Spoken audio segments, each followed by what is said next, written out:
भारत के सभी अलग अलग प्रदेशों में भिन्न भिन्न जातियों के लोग रहते हैं, लेकिन आज की इस वीडियो में हम बताएंगे पासवान जातियों की उत्पत्ति और उनकी गौरवशाली इतिहास के बारे में।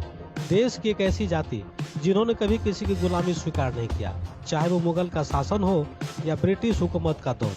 उससे पहले बता दें कि इस वीडियो में दी गई पूरी जानकारी इतिहासों में वर्णित और जानकार व्यक्तियों से ली गई है। इस खबर का उद्देश्य किसी अन्य जातियों की भावना को ठेस पहुंचाना नहीं है, बल्कि पासवान जातियों की वीरता और उनकी पराकाष्ठा को दिखाना मात्र है, जो पासवानों को कमजोर और नीची जाति समझने का प्रयास करते हैं और समय समय पर पासवान जातियों की बहादुरियों पर प्रश्न चिन्ह लगाते हैं।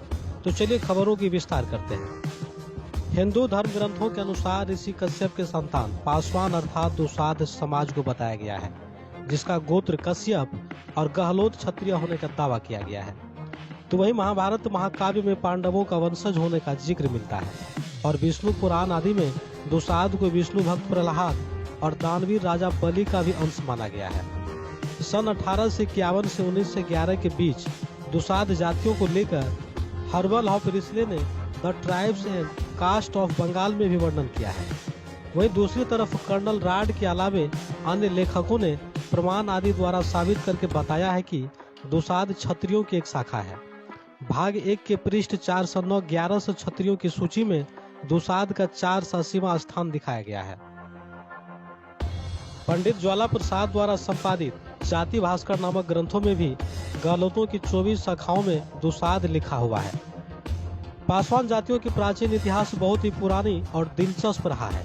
देश की आजादी से पूर्व और लगभग कई शताब्दी पहले पासवान जातियां सूर्यवंशी गहलोत, सिसोदिया क्षत्रिय और गोहिल क्षत्रिय राजपूत के नाम से प्रचलित था और बाद में दुसाध जातियां अपनी सामाजिक स्थिति खोने के बाद कई उपजातियां पासवान, हजारी, हाजरा, पासी, राजवंशी, भार्गव, मल्लिक, गोहिल, धानुक, भंगी, नागवंशी, अहलिया, बहेलिया, चौधरी, बौरासी, पावरिया और भगत में खंडित हो गई। देश की कुछ चतुर समुदायों के द्वारा दुसाध जातियों को निचली श्रेणी में शामिल कर दिया गया।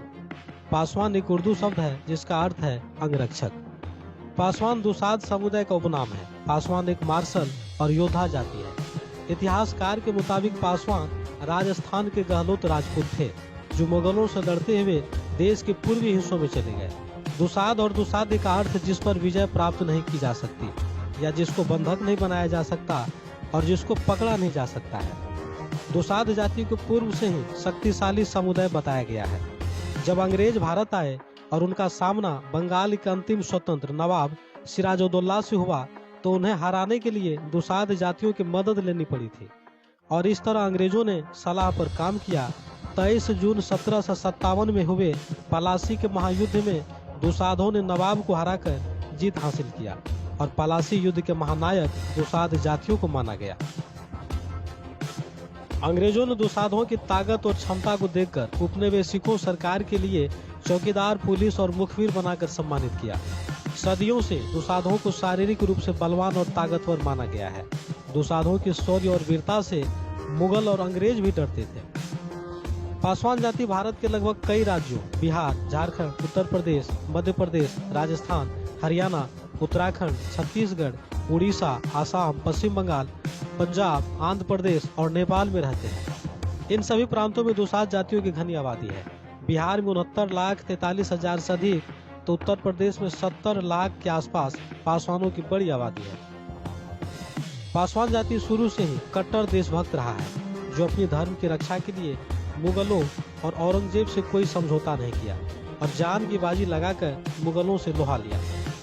कहा जाता है कि मुगलों ने सभी जातियों को गुलाम बना लिया था, लेकिन दुसाधों को गुलाम बनाने में नाकाम रहे थे।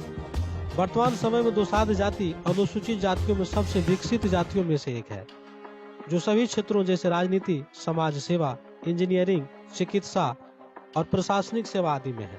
इनके कुल देवता राजा सलहेश, वीर चोहरमल, गोरैया बाबा, मकरा मांझी और राहु है। दुसाध समाजों की कुछ पूजा आज भी जीवंत है, जिसमें राहु पूजा विशेष रूप से प्रचलित है, जैसे आग पर चलना, खौलते हुए दूध में हाथ डालकर चलाना, तलवारों की नोक पर खोले पांव चलना इत्यादि। राहु पूजा पासवान जाति के लिए एक शक्ति का प्रतीक है। दुसाध वंश के कुल देवता मिथिला नरेश राजा सलहेश मगध राज्य के सबसे प्रतापी राजाओं में एक रहे थे। जिस मिथिला को आज बिहार के मधुबनी, दरभंगा, सुपौल और नेपाल के आंशिक भागों से जोड़कर देखा जाता है। वहीं वीर चोरमल बिहार के मोकामा में जन्मे थे, जिसकी यादें और पराक्रम आज भी जिंदा है। तो वहीं दुसाध वंश के सूरवीर योद्धा गोरैया बाबा का भव्य स्थल बिहार के गोपालगंज जिले में अवस्थित है। ऐसे अनेकों योद्धाओं और देवताओं ने दुसाध वंश में जन्म लिया है और उनके इतिहास जिंदा है।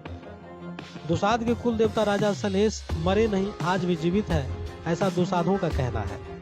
मगध में रहने वाले दुसाधों को मगहिया और मगधिया नाम से भी जाना जाता है। राहु केतु के वंशज दुसाध जनसमूह को पहाड़ी क्षेत्र में खसिया राजपूत नाम से भी पहचाना जाता है।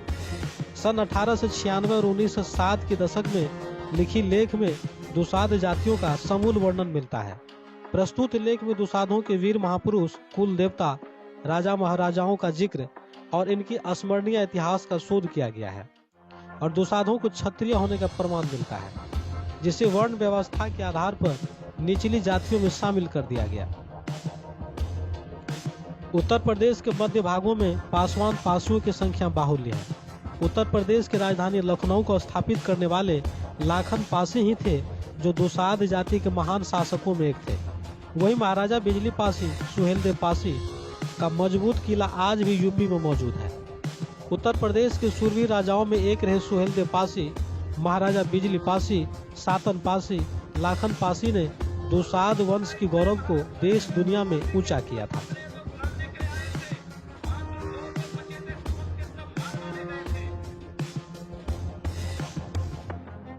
उत्तर प्रदेश को पासियों की पुरानी गढ़ और विरासत कहा गया है और राजधानी लखनऊ को पासियों का शहर माना जाता है।